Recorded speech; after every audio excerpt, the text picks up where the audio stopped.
আসসালামু আলাইকুম। ইতির আজকের আয়োজনে আপনাদের সবাইকে অনেক অনেক বেশি স্বাগত জানাচ্ছি। আজকে আমি দেখাবো আপনাদের বউ ভাত কীভাবে রান্না করতে হয়। এই দেখেন, আমি এখানে চাল নিয়েছি, পোলাও চালের যে খুদটা রয়েছে এটা নিয়েছি। এটাকে খুদের ভাতও বলা হয়ে থাকে গ্রামীণ ভাষায়। একদম গ্রামের মতো করে রান্না করব, আর অবশ্যই আপনার সেই আগের দিনগুলো মনে পড়ে যাবে। তো এখানে পোলাও চাল অথবা সিদ্ধ চাল আপনার পছন্দ অনুযায়ী আপনি চালের খুদটা নিতে পারেন। তো এই তো আমি পোলাও চালেরটা পছন্দ করে আমাদের বাসায়, এই জন্য আমি পোলাও চালের খুদটাকেই নিয়েছি। তো নিয়ে এটাকে খুব ভালোভাবে ধুয়ে নিয়েছি আমি কিছুক্ষণ ভিজিয়ে। তো কড়াইতে আমি তেল বসিয়ে এটাতে খুব পেঁয়াজ দিয়ে দিয়েছি। পেঁয়াজটা বেশি পরিমাণে দিলে টেস্টটা ভালো আসবে। এবং দেখতেই পাচ্ছেন তেলটাও একটু বাড়িয়ে দিয়েছি, পোলাওতে যেরকম আমরা একটু বেশি দিয়ে থাকি। এবং ঠিক সেমভাবে আমি এই পেঁয়াজের মধ্যেও যে আনুষঙ্গিক জিনিস রয়েছে, এলাচ, দারচিনি, তেজপাতা, এগুলো আমি অল্প অল্প করে একদম এখানে দিয়ে নেব। তো দেখতেই পাচ্ছেন পেঁয়াজটাও বেশি দিয়েছি, তেলটাও কিছু পরিমাণ বেশি, এবং বাকিগুলো পোলাওর মতো দিয়ে দিচ্ছি।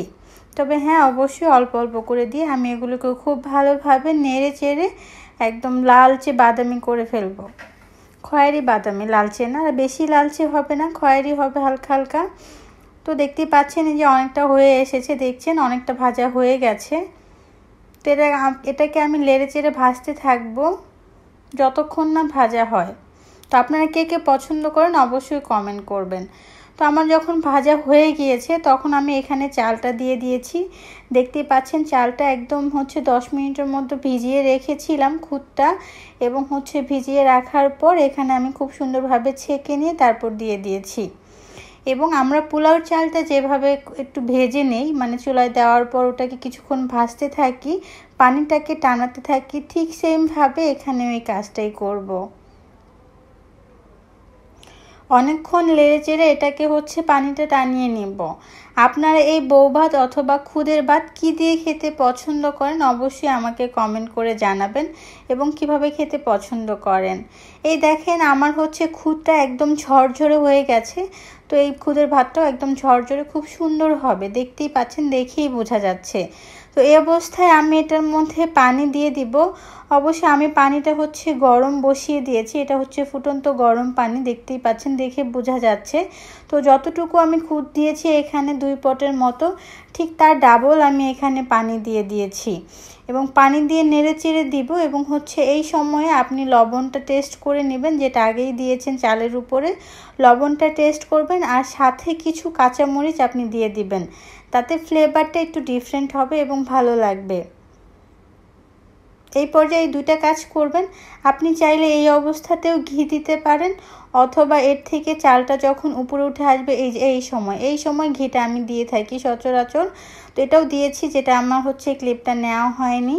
তো এই সময়টাতে ঘিটা দিয়ে তারপর একটু এটাকে দমে বসিয়ে রাখতে হবে কিছুটা কম আঁচে। দেখতেই পাচ্ছেন এই যে অনেকটা হয়ে এসেছে, আমি আর কিছুক্ষণ বসিয়ে রাখলে একদম পারফেক্ট হয়ে যাবে। এভাবে করে আমি আর কিছুক্ষণ এটাকে চুলার উপর বসিয়ে রাখবো। তো খুদের ভাত খাওয়ার জন্য আমি একটা ডিম ভেজে নিচ্ছি এখানে। তো ডিমটা ভাজতে দেখে কার কার খেতে ইচ্ছা করলো অবশ্যই আমাকে কমেন্ট করে জানাবেন। তো যেই মেয়ে সুন্দরভাবে ডিম ভাজতে পারে তাকে অবশ্যই আপনি ঘরের বউ বানিয়ে নেবেন, ঠিক আছে? আর যেই ছেলে ডিম ভাজতে পারে তাকে অবশ্যই বিয়ে করা ফেলে উচিত মেয়েদের। তো আমার খুদের ভাতটা একদম পারফেক্টলি রেডি হয়ে গেছে। এটা দেখতে এরকম মনে হচ্ছে, এটা আসলে দেখতে খুব বেশি ঝরঝরে মনে হচ্ছে না, কারণ একদম গরম এখানে, এর জন্য। কিন্তু এটা খুবই ঝরঝরে হয়েছিল কিছুটা ঠান্ডার পরে। দেখেন এটা এরকমটাই আসলে হয়ে থাকে, খুবই সুন্দর হয়েছিল। যে ফুটন্ত যে ব্যাপারটা, ফুটার যে ব্যাপারটা, সেটাও খুব স্মুথলি ফুটে গিয়েছিল, এবং টেস্টও খুব পারফেক্ট হয়েছে।